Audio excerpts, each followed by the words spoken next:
Yeah, let me start it off, and then we can get It's the. already recording. What do you mean start it off? Just go. Hey, why not? I mean, we got to have some sort of format, right? We got to stick to the questions. Question one, Donnie. If you do that, I swear I'm just hanging up. Hey, no, I love that. I love the video you did where you're talking about the guy that I'm not sure who the interviewer was, but you're talking to that guy and how you brought up Dude. that. Yeah. Question one. All right, now question two. Yeah. Sometimes it's just better to talk, Yeah, right? dude. The funniest thing about that is I tell it sometimes. Sometimes I forget, but about question 3 or 4, we're into it, and I realize he's just going to keep doing the questions, right? And so I start asking him questions. I'm like, "So, tell me about your world," and he goes, "Question 4." So Let's just avoid that altogether. Right. Let's just keep. Nah, it's all good. I mean, I've it's been interesting to interview other veterans doing different stuff. I mean, because Well, there's so no limit. I'll tell you, I totally dove into your questions. They're great. I didn't even look at your damn questions. Nah. Throw at me. Hey, we can wing this. I mean, the questions I really have is about the podcast. I mean, I literally what I was talking about. My brother-in-law, did the radio thing. Went into put his clothes on. Went into the radio thing. Did the mic checks and all that stuff. I mean, from what I'm watching and what I've seen on your site, So You Want a Podcast, basically, you're using stuff that you can find at Walmart. That's it. Yeah, here, I'll show you. There's a pair of blue headset. That's my entire podcast. It's got a little, wrap around, face mic. Right. My laptop that you're seeing me on right now, that's my entire setup. So the pretty much the argument that I don't have the money to get all the equipment to start a podcast is moot. Yeah, I'm like, and I get into heated gentleman discussions with people that are like, I've got to have these booths and the boom mics and the lights. I'm like, why? And they're like, you can't have a successful podcast. I'm like, I got a top 200 with a Walmart headset. Right. I mean, when you were going through like all the setup and stuff like that, I mean, because me and you had talked a while back, and you had said that you had started a podcast one time, and it kind of just flamed out, and you were having a hard time getting it started. What did you take from that to get to the point where now you're doing you're cooking along? Do you want to do your intro, and then that's a great question for everybody? No, right. Go right on in, bro. Hey, we already started, man. This is rocking. I love it. No, so the interesting thing is, when I did start the podcast, I went and I hired a podcast coach. Mm-hmm. Great gal, still a good friend of mine. And, she had a studio in her house. So I'd go in, and what was really, really great about it was she would prompt me, with things, because I went in, my mistake, with no agenda, right? No, this is what I'm going to talk about. I mean, I had a generalized idea, but it wasn't all nailed out.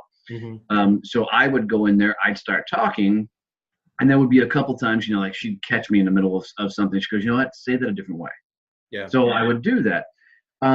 But her setup was just, a regular, set of, or a nice headset, mm-hmm. and a microphone. And she had a big mixer board, and it was a nice setup. She could have had 3 or 4 people in there with the setup. The reason the show failed was 100% on me. It had nothing to do with her. Yeah. Because I couldn't give her direction. But what I realized is she was doing this in her house. Mm-hmm. Her studio was in her house. So there had to be a simplified way to pull this off. Right. So when I realized that I wanted to do a daily show, and I really wanted to do guests, because I knew bringing guests on the show, I could leverage their audience. Yeah. With my audience, make the two collide and mm-hmm. create a bigger show. I knew I didn't need to go to a studio to pull that off, because I'd already talked to so many people on Zoom. Yeah. And I'd had already so many cool conversations. So, the light is killing me. What I did instead was I went to Walmart just to see what I could find. Yeah. And I bet you I went through reading the backs of these things, doing Google reviews at Walmart. I'm on Amazon doing reviews while I'm buying at Walmart. Yeah. And I'd done some gaming, in my younger years. So I knew that you didn't have to have an over-the-top headset and microphone Right. to good quality from gaming. So I don't know, it was a $30 to $50 headset. Yeah. The equipment is moot then, basically. I mean, you can find stuff on Craigslist. You can find stuff on eBay probably that would more than fit that bill. But the agenda, you're talking about the agenda. So basically, are you talking like kind of the framework? I'm assuming of what you're wanting to talk about in each episode, right? So how did you fix that for yourself then? Now that you're doing it on your own.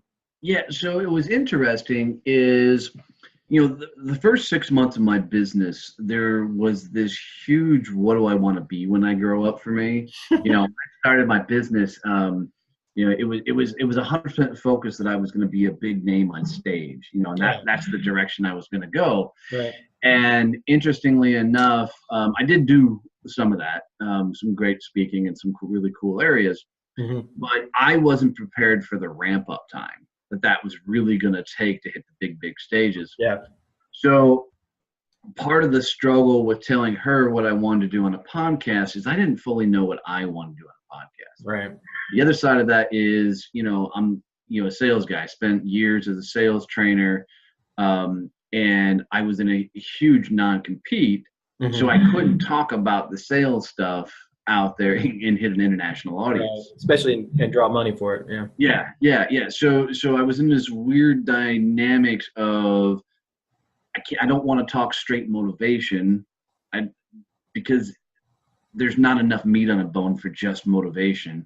I can't really talk to sales, so I was trying to do this weird thing of using my sales struggles and problems to teach people how to get motivated. Yeah. And it kind of worked, but I wasn't finding a whole lot of success. So when I launched the new podcast, I wanted to go hear stories. So I knew that I've always been inspired by others. Right.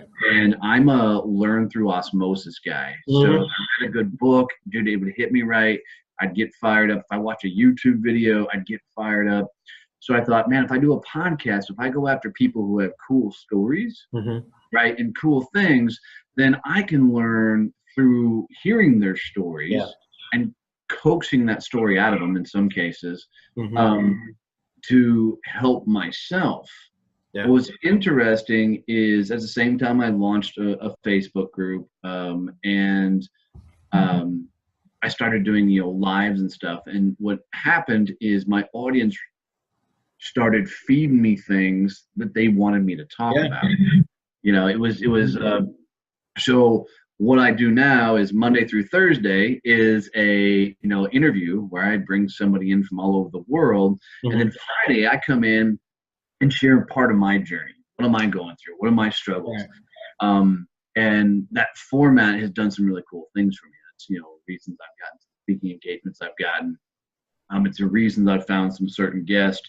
The funnest thing that's happening right now with just the podcast is I've got PR firms from New York, LA. I got all these people reaching out to me, and it's a fun spot to be in because the good PR firms from the bad firms. And what I mean is, a PR firm that's done their homework will send me a message and said, hey, I listened to Patrick Mudge's, episode on your show, and I really love the format of it. I have a client that has kind of a similar story, and they'll walk me through the person's story versus a gal who hit me this morning and said, hey, I got a guy who's fighting Uber and Lyft with his limo services and wants to come talk about limos on your show. I'm like, how does that fit my format? I get exactly. Right. Not paying attention, to the content that's already there, and actually just kind of, absolutely. No, it's now you're saying, you're calling it your business. You're making money doing this, yeah? Yeah. So what I tell everybody is nobody makes money from podcasting. Okay. Let's just get that on the table. You make money because of podcasting. Okay. And here's the difference is if you go into podcasting itself to make money, you're going to lose because people will feel it and hear it, from the show. Like desperation. Yeah, absolutely. Right. So, If you go into podcasting understanding that it's the tip of your marketing sales funnel, it's the very top of it. Yeah. Right. It's the brand awareness portion of what you're doing. And then, I think the greatest asset that's made my show successful is I do the podcast for me. I just want to hear the freaking stories. Now, right. I'm truly grateful that other people do it too. Don't get me wrong, but I love getting inspired by these stories. And because of that, more and more people, have followed me on the journey. Yeah. There's a lot to that. Yeah, that's one of the things that I love about, and I haven't been doing nearly as many episodes. Just started, and that. We talked the other day about that. Don't worry, you'll up your game and keep up. I'll try. Hey, I can't do it every day. I don't know how you do. You're a freaking podcast machine, basically. Well, but that's a great question. Let me explain that really, really quick. So every Friday, I record 6 episodes. Okay. So my Fridays from 9 a.m. to 3 p.m., I'm sitting right here recording 9 episodes. Or excuse me, 6 episodes, not 9. 6 episodes. And then it goes off to my audio engineer, Joe Phelan, and then Joe edits. And then we just have a process where I'm collecting bios and all that stuff. Joe's editing, and we launch it up to Libsyn. So we stay way ahead of, when the show's coming out. So like if somebody sat down and recorded with me this Friday, it's going to take 2 months for the show there. Just because we've got so many in the hopper. Right. And part of the reason I did that was, one, I knew that if I didn't set myself a very difficult trap, that I wouldn't commit as hard as I've committed. So I said I'm going to do a daily show just because I knew it was stupid and crazy. But I also knew that if I went to that discipline, it would force me to go find people. Right. I don't find it so hard to find people as I did at the beginning. But I understand people really struggle finding guests, which I don't understand. So I've got people coming to me. I don't know either. I took your advice the other day, bro, and I've noticed a lot of people commenting about that, saying, how do you find guests how do you find this? And I've only done 5 shows at this point. There's no effort in that. I mean, there's basically, you just ask. You just got to ask the question. Hey, talk about your business. No, that's it. I mean, and so I reached out to Jessica Moody, and we're talking today. And I guess, because so many people are asking me, we're going to build a course teaching people how to get, guests. There's 2 things to that, right? I'm going to do a free course on how you can just get a massive amount of guests on your show. Yeah. Which is just so easy. But then I'm going to bring the sales side of it in and bring a course in. How do you go get the exact guest that you want for your show? Like your niche, targeted list together, and you go, I want that guy, and then teach how to get to that guest. But I don't know. Maybe it's because I'm a sales guy. Maybe it's because you're outgoing as hell. It's just I don't get the conundrum of people struggling to get guests. Well, I will tell you this. I'm not outgoing. I really struggle with this, and this is something I don't know. I've dealt with it a long time. Being very suspicious of people, I tend to not be that way, and this is part. And I tell people, and I tell my wife this all the time. This is therapy for me. It's helping me to reach out and meet people. I mean, yes, it's virtually, and I mean, maybe that kind of fits within the the construct right now of what I'm comfortable with. But I've met some amazing people, and it's no lie, Donnie. I mean, it's been in the last, when I had talked to you and I asked if I could have you on my show, you were like at the very beginnings of things, and you were like, just ask. You don't have to worry about, and I took that advice, brother. And I'm telling you, I mean, I'm reaching out to people like Wayne Gretzky. I'm not even setting a limit. I'm just like, you know what? Just do it. The only person stopping is you. Yeah, and here's the cool thing that you're going to continue to find is it breaks down a lot of boundaries. Yeah. So I've had people on my show that was kind of a shock and awe for me when they're telling me their story, and I may not be into. I may not. I mean, I had a couple of Reiki masters on the show. Uma and her husband, dude, they were amazing people and couple. I don't get you know, get what it is, but yeah. what they're into. And I told them that on the show. We had a blast with it. Right. You know, and you know, I have my limits for what I would bring on the show, but this platform just gives you a place where you can just go have some really cool conversations with people that you wouldn't do face to face. And I know this feels really, really face to face. But I can't punch you if you piss me off. Yeah, exactly. You know? So there's that safety, you know, barrier with it, which just is, you know, it's a cool way to get to know people. Yeah. And I'll say 90% of my guests, I still talk to through Messenger. You know, like the Reiki masters just use them again. They're in my Facebook groups, and I talk to Uma all the time. You know, you build this kind of cool bond with people because there's no agenda to it, right? And with podcasting, it's, for me, it's, I want to hear the story. They need exposure. I just happen to have that vehicle for them. All right, I'm not making money directly off the podcast from the guests. Now I do have some offers that I offer them, you know, packages people do, but it's we're both helping each other's businesses out by doing this. It's just it's a lot of damn fun. Yeah, and you were talking about the other day, you know, the interesting thing about podcasting is that it could be about anything. And you know, you're talking about Reiki masters. I mean, you talked the other day that you had talked with a guy that strictly deals with snakes. You know, I mean, that's Joe Phelan. Yeah. So I mean, it's amazing that basically everybody has something that they love, you know. And there's some people that are super good about being out with it, you know, and are super in depth and know all the details. And people that don't know those details, they'll tune in to find out those details from that person. It's amazing. I mean, prime example is, so yesterday I gave a speech for a large veterans event in Dallas. And at the event, you know, I'm talking about my podcasting, talking about sales. And this guy, Army guy, walks up to me. And he goes, man, I'm an HR consultant. What the hell would I start a podcast about? And, you know, I said, well, what do you geek out on? You know, what was that thing growing up that you were so into? He's like, man, it was motorcycles. I had the straight racer. And he was, I mean, I don't know brands, but he was like laying out the brand and the motor on, and he was really getting into it. I'm like, start a freaking motorcycle podcast. Yeah. He goes, really? I'm like, yeah, why wouldn't you? What you know.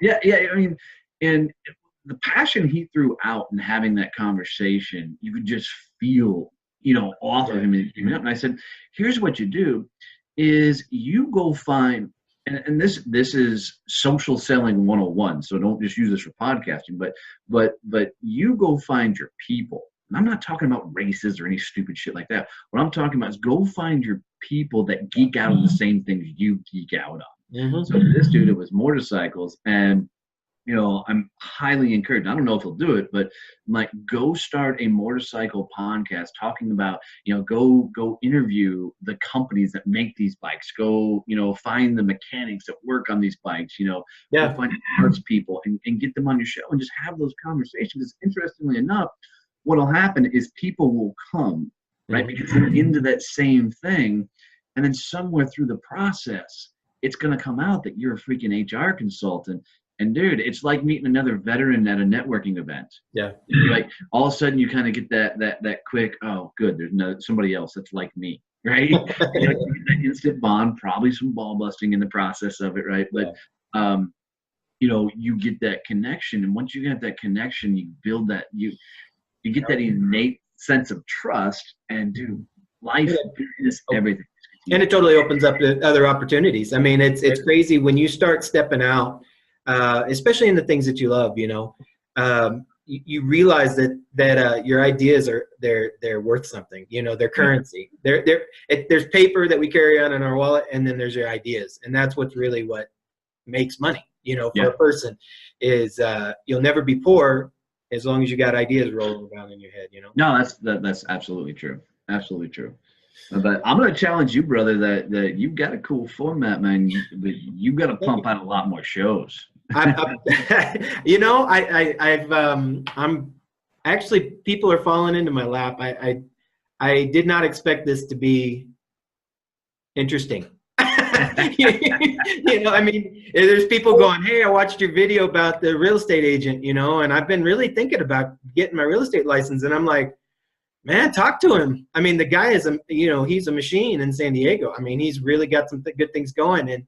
And really at this point, I've been reaching out to my friends and people that I know. But, you know, I've started playing around with Instagram, and you talk about a marketing machine and finding niches.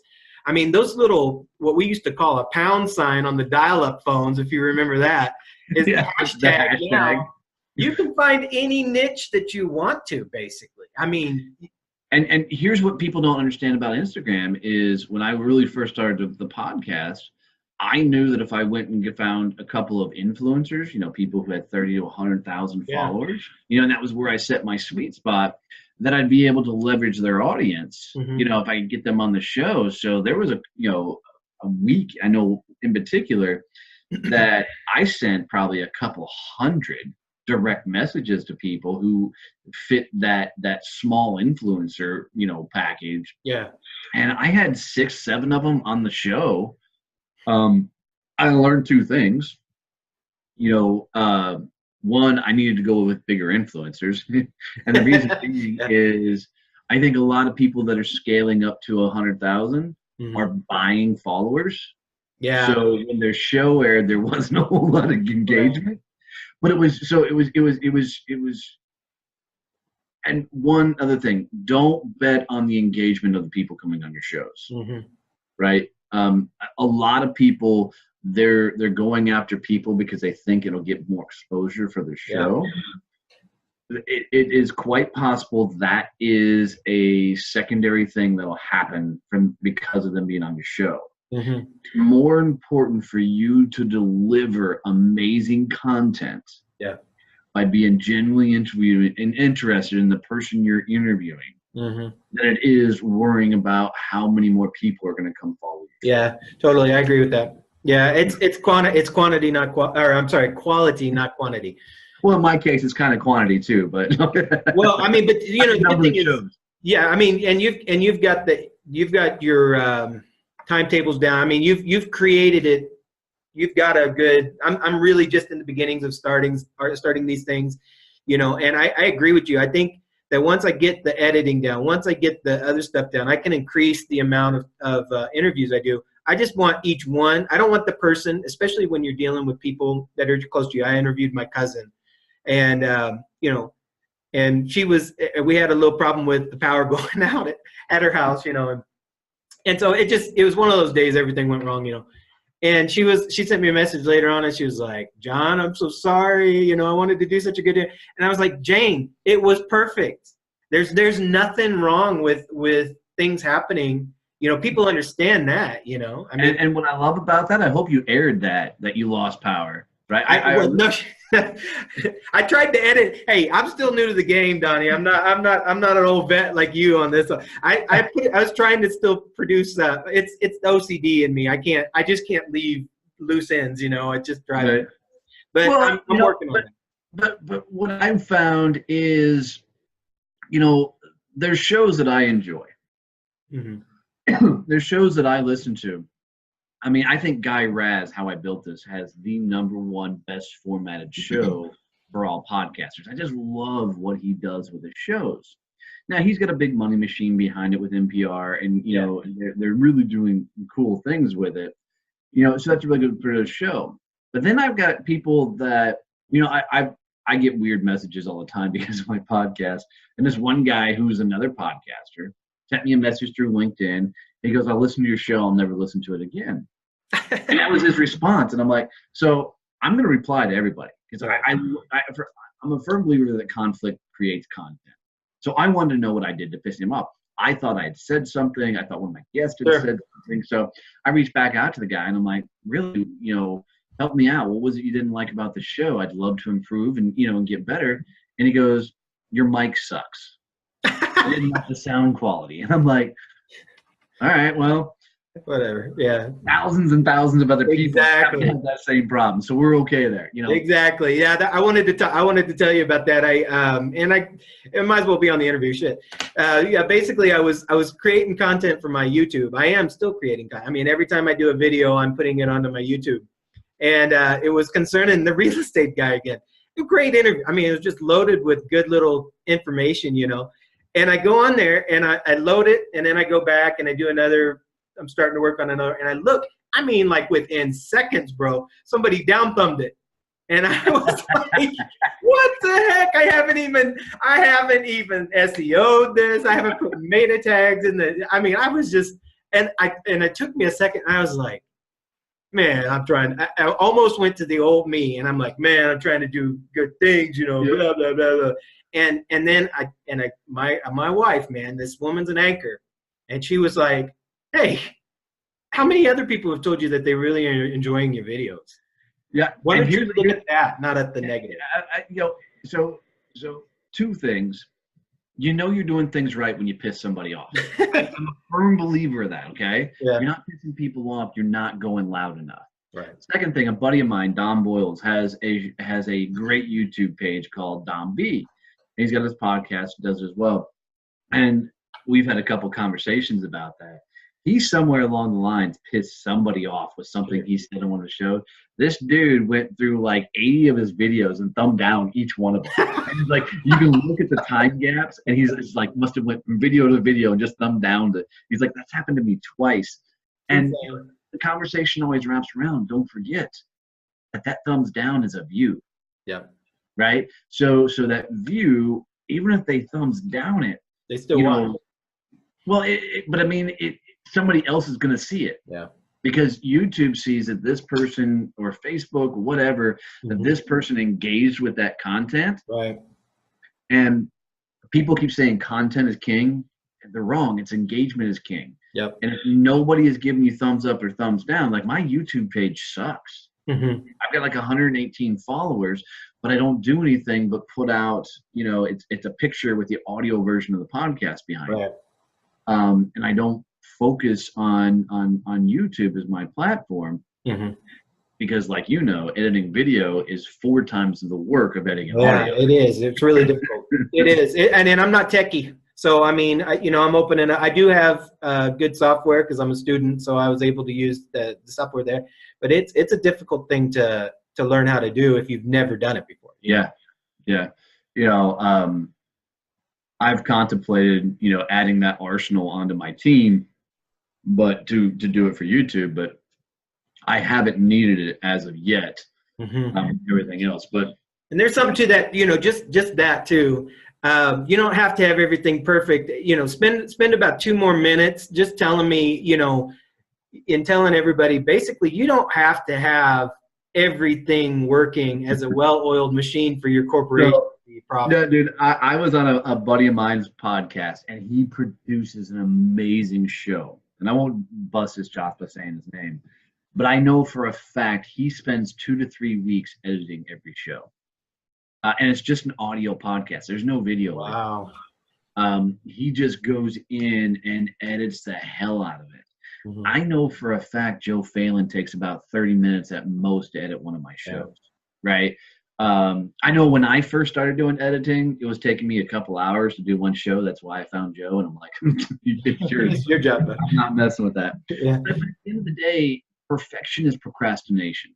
And I really believe that if you're trying to perfect everything, if you're going in and taking out every or my worst thing I say is the word right. I say it like 300 times when I'm talking. And if I went and I just said it. If I went in and took that out of everything I did, I wouldn't have a freaking show. Yeah. And it's just part of me. It's part of who I am. And when there's no mistakes, I feel like you lose an edge of authenticity. Yeah, I agree. Overproduced. It's less relatable. Yeah. So, and if your entire podcast has no natural pauses, then it doesn't flow like a conversation. Yeah, I agree. I agree. Yeah, no, it's been a blast, man, for real. I mean, when you don't even have an intro and an outro for your interview, you know you had a really good conversation with somebody. I just want you to know, though, personally, I've learned a lot just from our short conversation that we had a couple of weeks ago. And I know that, you know, if people are interested in podcasting, this spot that you've got going on Facebook, if you tell a little bit about that, it's called So You Want a Podcast. Yeah. I'm going to put the link in, you know, obviously in the description of our video when I upload it. But yeah, this is a really amazing medium that I think, you know, maybe is understated. Nobody really thinks talk radio is, you know, is as cool, and I think it's wonderful. I mean, I have Stitcher app, and I'll listen to it on road trips, you know, because it stimulates your mind, you know. Yeah, dude. You know, and what people don't I don't think wrap their head around yet, like Audible.com, which where you can listen to damn near any book in the world in its audio version, is a ridiculously large company. Yeah. Right. And I used to consume a massive quantity of books on Audible because, you know, I had a 45-minute commute to my company, you know, 45 minutes there, 45 minutes home, sometimes an hour. You know, I remember in my younger years, I listened to the entire Wheel of Time series. Yeah. Which, to put it, is 14 books. The smallest book is 800 pages. It took me a year to get through this series. Okay, all audio. I didn't listen to the radio. Right. And you know, a lot of people aren't listening to music and stuff. They're consuming. My sister-in-law runs a small little sewing company. She listens to homesteading stuff and podcasts and sewing podcasts. You know, the game's changing. I mean, it is. A lot of people have the Alexa bot or Alexa Home or Google bot, whatever the hell they're called. And, you know, there's people that, you know, are going in, they're like, play Donnie's Success Champions podcast. And they're playing it through their entire freaking house. Yeah. You know, so it is a cool medium. And the last thing I'll tell everybody is start a podcast about whatever you geek out about and have your business sponsor that podcast. Yeah, exactly. You could still tie it in with your business. All day long. All day long. Yeah, that's excellent, brother. Well, listen, we need to talk more, and we will talk more. And I really appreciate you coming on the show, man. Absolutely, and the advice was invaluable. Anytime, brother. Anytime you need it, just let me know. Well, thank you again, and we'll talk to you guys again soon. All right.